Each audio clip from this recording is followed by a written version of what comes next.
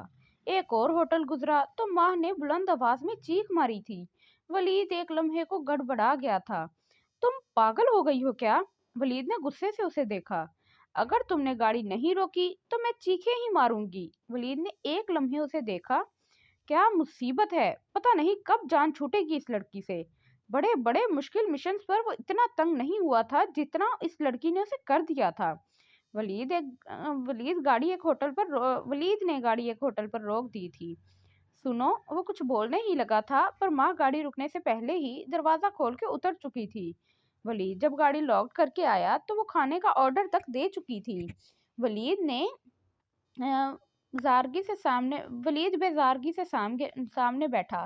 ماہ نے ایک نظر اس کے چہرے کو دیکھا، پھر کہا مار کر ہنسی۔ سب لوگ کھانا چھوڑ کر اسے دیکھنے لگے تھے۔ کیا مسئلہ ہے تمہارا؟ ولید لال ہوا تھا۔ تم ایسی یتیم شکل بنا کے بیٹھو گے تو ہنسی ہی آئے گی۔ ماہ نے دانت نکالے۔